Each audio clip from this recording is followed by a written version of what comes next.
Assalamualaikum warahmatullahi wabarakatuh. Perkenalkan, nama saya Novi Ayu Lestari, NPM 18140027 dari Prodi Pendidikan Sejarah STKIP PGRI Bandar Lampung. Untuk hari ini kita akan membahas tentang sejarah maritim, yaitu akan tradisi dan aktivitas maritim di Nusantara. Sebelum masuk ke materi, kita akan bahas dulu nih, apa sih sejarah maritim? Sejarah maritim. Sejarah adalah suatu kejadian masa lalu atau suatu peristiwa yang pernah terjadi di masa lampau. Sedangkan kemaritiman adalah bagian dari kegiatan di laut yang mengacu pada pelayaran, kemudian pengangkutan laut, perdagangan, navigasi, dan lain sebagainya. Jadi dapat kita simpulkan nih bahwa sejarah maritim adalah suatu kegiatan yang berhubungan dengan pelayaran dan perdagangan di laut pada masa lampau. Oke, kita akan masuk ke materi yaitu tradisi dan aktivitas maritim.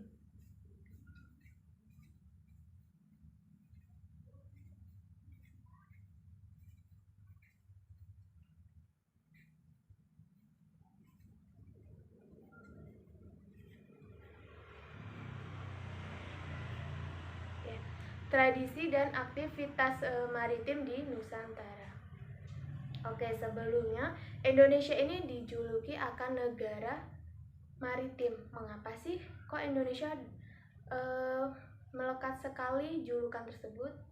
Nah, julukan ini melekat pada Indonesia karena sebagian besar wilayahnya adalah perairan. Nah, maksud dari konsep negara maritim ini adalah negara yang luas wilayah perairannya itu lebih besar daripada luas daratan. Nah, Indonesia adalah negara maritim yang tadi kita bahas ya, yang begitulah orang-orang yang kerap menjuluki bangsa ini. Jadi di Nusantara itu ada 6 suku yang memiliki kebudayaan berorientasi laut banyak. Di antaranya yang pertama ada suku Bajo.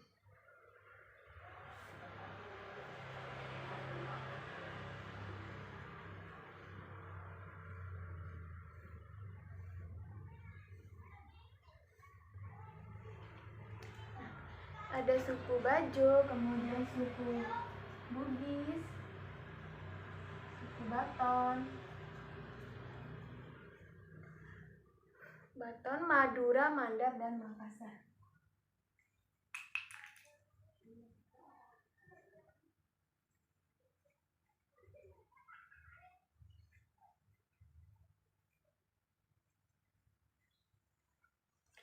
Oke, jadi ada 6 suku ya yang memiliki kebudayaan berorientasi laut banyak. Yang pertama ada suku Bajo, suku Bugis, Baton, Madura, Mandar, dan Makassar.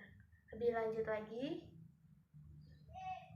lagi, jadi segitiga emas di Nusantara ini memang layak disebut sebagai pusat kebudayaan maritim karena adanya 4 hal. Yang pertama, terjadinya akulturasi budaya antara keenam suku yang berorientasi maritim yang tadi kita sebutkan ya. Kemudian yang kedua, jalur paling ramai dalam kegiatan kemaritiman Indonesia dari dahulu hingga saat ini adalah wilayah segitiga emas Nusantara. Yang ketiga, wilayah ini merupakan pertemuan antara laut dalam dengan laut dangkal. Kemudian yang keempat, garis imajiner dan Weber ini berada di segitiga ini. Oke, selanjutnya kita akan membahas nih catatan sejarah dari keenam suku yang tadi kita sebutkan, yaitu suku Bajo, Bugis, Baton, Madura, Mandar, dan Makassar.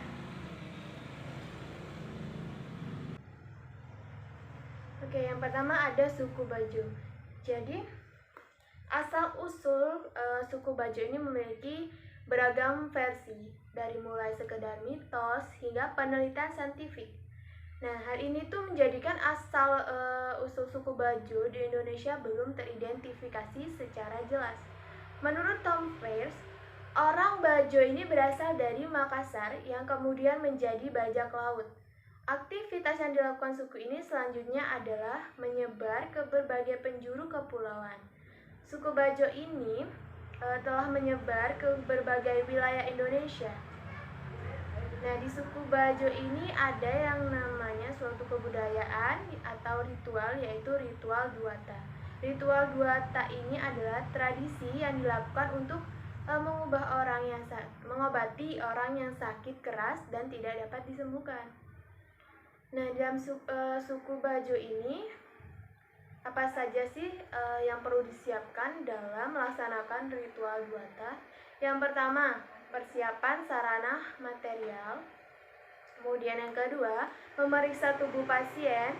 Yang ketiga, prosesi penyiraman pertama. Yang keempat, prosesi penyiraman kedua. Dan yang terakhir adalah permohonan keselamatan dan kesembuhan. Itu tadi bagaimana asal-usul suku Bajo dan apa saja sih tradisi atau ritual yang ada di dalam masyarakat suku Bajo. Yang kedua ada suku Mandar. Oke, suku Mandar ya. Nah, suku Mandar. Jadi penamaan Mandar dari segi bahasa ini memiliki dua tafsiran.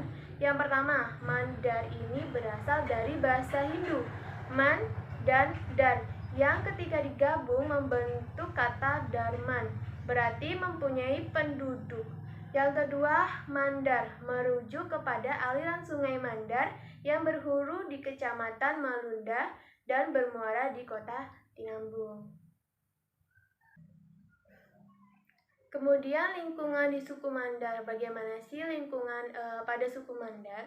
Lingkungan asal suku Mandar ini memang mengharuskan mereka berinovasi agar dapat tetap hidup. Mandar ini adalah satu-satunya suku yang dihadapkan dengan laut dalam atau Selat Makassar. Kemudian kebudayaan apa sih yang ada di dalam suku Mandar? Yang pertama ada perahu sandek, kemudian festival sandek Aceh dan rumpon. Selanjutnya yaitu suku Bugis. Suku Bugis. Asal-usul suku Bugis. Menurut Peras, orang Bugis ini merupakan pedagang antar pulau yang disegani, terutama ketika sebelum abad ke-19.